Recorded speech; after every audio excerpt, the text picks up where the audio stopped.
কোরআন তার জবান দিয়ে সুন্দর করে জানিয়ে দেয়, ও মুসলমান, লাইলাতুল কদরের রাতে আমি আল্লাহ রাব্বুল আলামিন পবিত্র কোরআনকে নাজিল করেছেন। বলেন সুবহানাল্লাহ। কোরআনকে যদি আপনি প্রশ্ন করতে পারেন, সেই যোগ্যতা যদি আপনার থাকে, তাহলে কোরআন আপনার প্রত্যেকটা কথার সুন্দর করে প্রশ্নের উত্তর দেবে। কথা বলেন ঠিক কিনা? কিন্তু প্রশ্ন করা দূরে থাক, কোরআন আজকে 99% মুসলমান আমরা পড়তে পারি না। কথা বলেন ঠিক কিনা? এবার আসুন কোরআনকে যদি জিজ্ঞাসা করি, কোরআন বুঝলাম তুমি লাইলাতুল কদরের রাতে এসেছো, এবার কোরআনকে জিজ্ঞাসা করব, কোরআন আল্লাহ তোমাকে পাঠিয়েছে লাউহে মাহফুজ থেকে দুনিয়াতে, রমজান মাসে নাজিল হলে, কখন নাজিল হলে? লাইলাতুল কদরের রাতে নাজিল হলে কোরআন।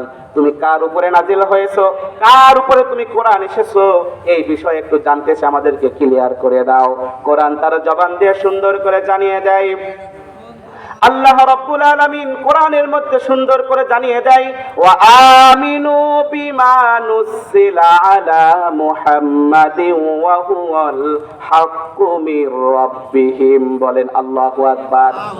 আল্লাহ রাব্বুল আলামিন বলে, দুনিয়াতে যে সম্মানিত ব্যক্তি আমি তোমাদের মাঝে পাঠিয়ে দিয়েছি মুহাম্মদ, এই মুহাম্মাদের উপরে আল্লাহ রাব্বুল আলামিন পবিত্র কোরআনটা নাজিল করে দিয়েছে। বলেন সুবহানাল্লাহ। প্রত্যেকটা প্রশ্নের উত্তর সুন্দর করে দেয় কে? কোরআন। কে দেয়? কোরআন দেয়।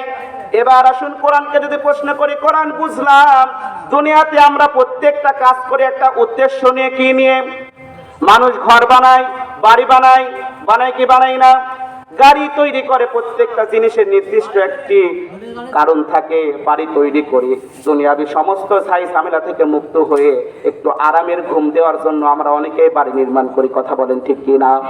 গাড়ি তৈরি করি এই কারণে, এক জায়গায় থেকে আরেক জায়গায় যাওয়ার জন্য যানবাহন প্রয়োজন, গাড়ির প্রয়োজন, এই জন্য গাড়ি তৈরি করি।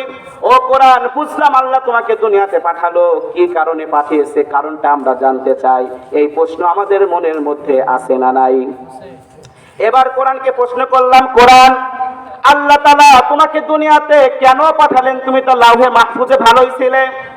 এবার কোরআন তার জবান দিয়ে সুন্দর করে জানিয়ে দেয়, বান্দা শোনো, লিতুখরিজান নাসা মিনাজ-জুলুমাতি ইলান-নূর। বলেন আল্লাহু আকবার। কোরআন তার জবান দিয়ে জানিয়ে দেয়, ও দুনিয়ার মুসলমান তোমরা শোনো, লিতুখরিজান নাসা মিনাজ-জুলুমাতি ইলান-নূর। আল্লাহ রাব্বুল আলামিন অন্ধকার থেকে, শিরকের থেকে, বেদাতের থেকে যারা ধাবিত হয়েছে, আল্লাহ রাব্বুল আলামিন তাদেরকে মুখটা ঘুরিয়ে জান্নাতে নেওয়ার জন্য, সোজা সরল রাস্তা দেখানোর জন্য মহান আল্লাহ রাব্বুল আলামিন কোরআনকে পাঠিয়েছেন। বলেন সুবহানাল্লাহ। এবার আসুন কোরআনকে আবার প্রশ্ন করলাম, কোরআন ঠিক আছে বুঝলাম তোমাকে আল্লাহ কল্যাণের জন্য পাঠিয়েছেন, জান্নাতের রাস্তা দেখানোর জন্য পাঠিয়েছেন, সব ঠিকঠাক বুঝলাম। কোরআন তোমাকে যদি আমি পারিবারিক জীবনে মেনে নেই, রাষ্ট্রীয় জীবনে মেনে নেই, প্রত্যেকটা ক্ষেত্রে যদি আমি তোমাকে মেনে চলি, তাহলে আমরা কি উপকার পাবো, কি ফল পাবো? এই প্রশ্নের উত্তর কোরআন তার জবান দিয়ে সুন্দর করে জানিয়ে দেয়, ফামান তাবিআ হুদায়া ফালা খাউফুন আলাইহিম ওয়ালা হুম ইয়াহজানুন। আল্লাহু আকবার বলেন না?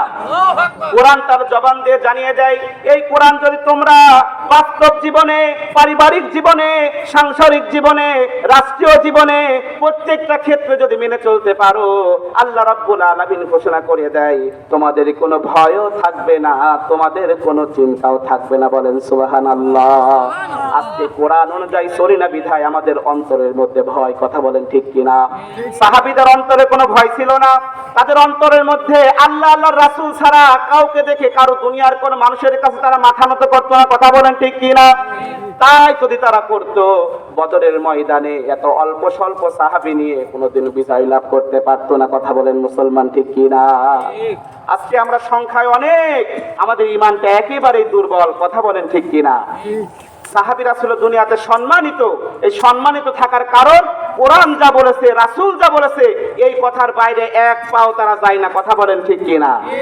আজকে বাংলার জমিনে বলতে চাই, কাদিয়ানীরা আমাদের কাফের, কাদিয়ানীরা কাফের, কাদিয়ানীরা কাফের। কথা বলেন ঠিক কিনা? কাদিয়ানীরা বর্তমান সময়ে মুসলমানদের ঈমানটাকে হরণ করেছে। কথা বলেন ঠিক কিনা?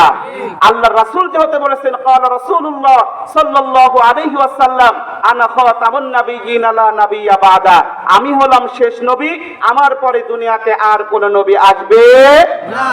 এর হাদিসটা কার? কথা বলেন, রাসূলের হাদিস। আর কাদিয়ানী সম্প্রদায় তারা বলে, নিজেকে মুসলিম দাবি করে আর বলে যে গোলাম আহমদ কাদিয়ানী আমাদের নবী। বলেন না নাউজুবিল্লাহ? আচ্ছা বলেন তো, এখানে একটা শিক্ষণীয় বিষয় আছে, ভালো করে মনোযোগ দিয়ে শুনতে হবে মুসলমান আমাদেরকে। মা কানা মুহাম্মাদুন আবা আহাদিম মির রিজালিকুম ওয়ালাকিন রাসূলুল্লাহি ওয়া খাতামান নাবিয়্যিন। আল্লাহ রাসূল বলেন, আমি হলাম খাতামুন নাবিয়্যিন, তার মানে হলাম শেষ নবী। কোন নবী? শেষ নবী। কাদিয়ানীরা বলে রাসূল একজন আছে, আমরা বিশ্বাস করি, সেও যে নবী এটাও আমরা বিশ্বাস করি, কিন্তু খাতামান নাবিয়্যিন, সে যে শেষ নবী, এইটা কাদিয়ানীরা কি করে না?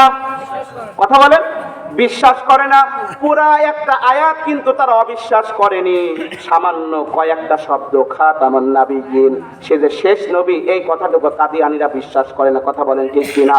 কিন্তু দুনিয়ার মুসলমান আজকে অনেক মানুষ সুস্থ মস্তিষ্কে বলে আমরা শরিয়াত বিশ্বাস করি না। কথা বলেন ঠিক কিনা? সামান্য একটি আয়াতের যদি 3-4টা হরফের কারণে, না মানার কারণে তারা যদি কাফের হয়ে যায়, যারা বলে